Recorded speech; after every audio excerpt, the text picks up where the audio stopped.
Alright, just got the package for the Cloudwheels for my Backfire G3. I'm just gonna unbox it. So here's the main box outside of the shipping box. I ordered this from the main Backfire website. Shipping took around 2 weeks from China to here in Canada. So not that long for shipping from China, surprisingly. Let's open it up. Alright, so got the wheels, got Allen keys, and new bolts. Instructions look like. Yeah, basic instructions. That later, take the wheel out. So the front wheels are like this. They feel fairly stiff, but around the edges, you can kind of squeeze it a little bit. But it's a lot bigger and it has a tread, so it's not slick like most regular skateboard and longboard wheels. So hopefully it'll be better on rough terrain, or rougher terrain at least. I'm not sure about rough. Came with new bearings. I thought I didn't include those, but that's nice to see. Bearings. The rear wheels were, I guess they're sleeves, not really wheels. So they go on the back wheels, do those, and yeah, that's all. Nothing much, but I'll bring you to the board. So here's the board, the Backfire G3. Currently has a stock 96mm wheels. They're fairly comfortable, but considering this is a hub motor, I want it to be a little bit more comfortable. Sometimes the vibrations do get still get a little bit bad even with the flex deck. So I'll see how the Cloudwheels do. I think I'll start off with the back wheels. I think the front wheels will be a lot easier. The back wheels, you have to take off the five bolts, and the cover should come off and the sleeves should slide off. So I'll start with that. All right, it's kind of hard to do one hand, but they're fairly tight, so I've broken this bolt for you with both hands. So you slowly loosen them and repeat this for the remaining 4 bolts. So I loosen all of these bolts. You take them out. They're around this long. So all of them, and the cover is already coming off, which is good, I guess. So it's easier to take them off. Take off. All right. So this one. So that's the cover. See the motor, and the sleeve should come off by just pulling them off. Let me set the camera down so it'll be easier to see.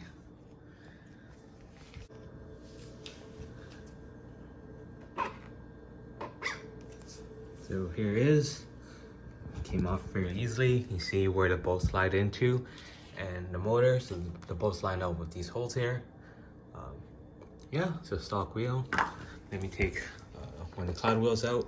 Comparing these two, this is 105mm in diameter. This is 96. You can kind of see it's slightly larger, but the main difference is that the tread. This is slick wheel. This has some tread on it, and at least on the sides here where you can see it's clear, it's a lot easier to bend. So hopefully it'll take up bumps a little better. So for the installation of the Cloudwheels, it's the removal in reverse. Grab these new bolts. Make sure not to lose the small washer that's right there. Try this in focus. There you go. Don't lose that washer. I think I'll try putting at least one bolt in to help line up the wheel with the holes here. I'll see how that goes. So hopefully this bolt can help line that up with one of these holes. Let me give it a try right now. So fine. That's it. So that's, you see the bolt there, kind of hard to see. And I'll try lining up with the hole. Put the camera down.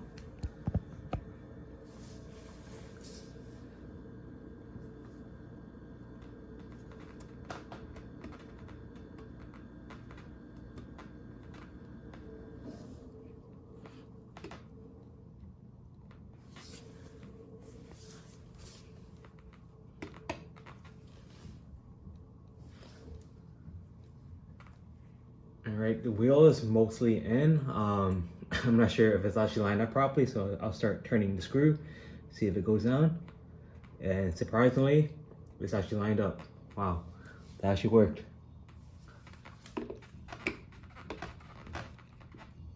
I think the wheel's all the way in. I can't really tell. I should refer to the manual, but this is how it looks like. Screws go in, and yeah, just repeat this process with the remaining 4 screws here. Tighten them down. 2 screws in, I just realized that I forgot to put the cover back on, so let's do that right now. To make it easier to line up the holes with the holes on the hub, I'll put in the screw in first, 1 screw in, so I can line it up right there. So now the cover is lined up perfectly with the holes. And I'll tighten this one down and the remaining 4, and I'll show you the result. So all our bolts are nice and tight. The other side will be the exact same, so I'm not going to show it. If you want to know how to do it, just watch the part again. I'm just going to move towards the front now. With the front installation, it's much more like a regular, well, it is the same as how you install wheels on a regular skateboard. Use your skate tool, or if you have just a regular socket wrench, it will work as well. But loosen this nut and I'll continue from there.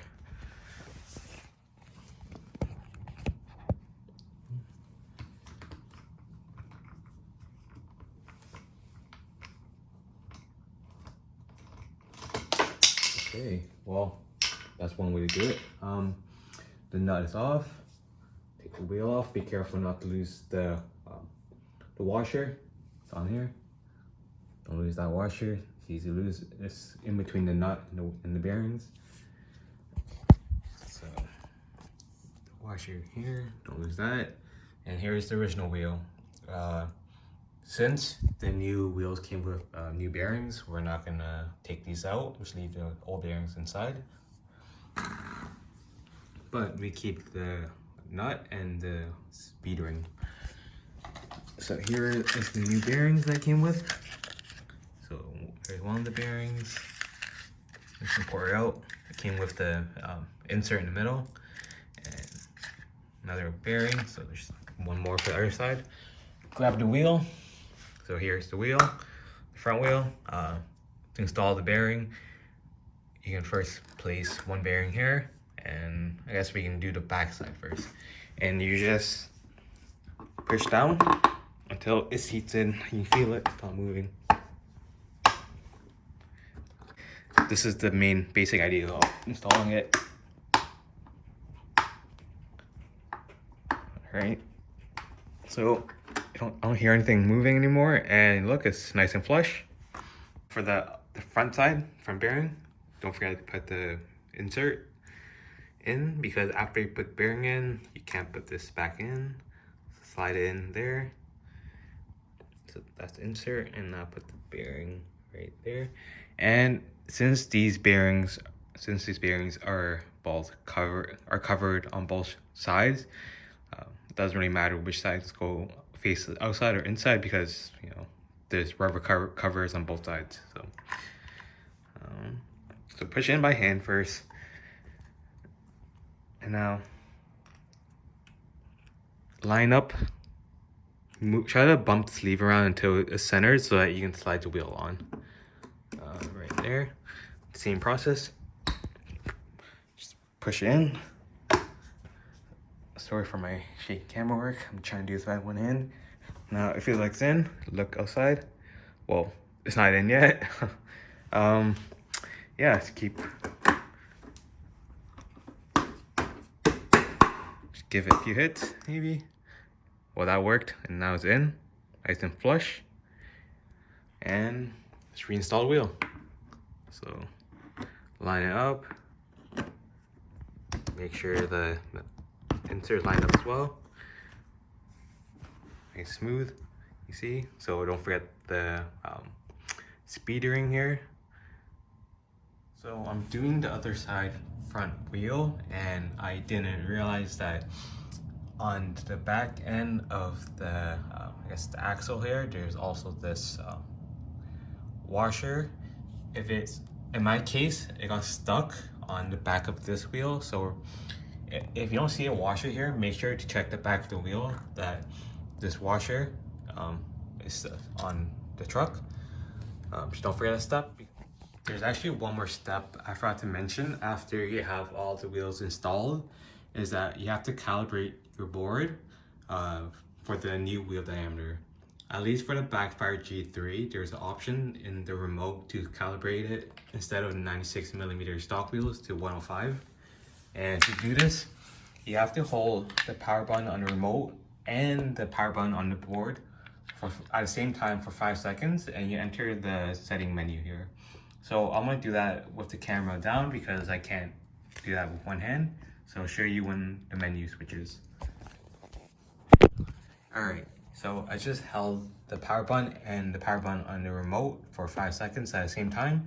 And now you see this screen. So here you can select the units, so kilometers per hour or miles per hour. Since I'm not changing this, you press the power button to continue. And now we're on the screen to select the wheel diameter. Hope you can see that. Currently we're at 96mm and we want to get to 105. So you select this sport or eco button to switch options. So now we get to 105 and press the power button to accept it. Now it's accepted and calibrated so that the speedometer here will be accurate with the new wheel diameter. So yeah, that's it.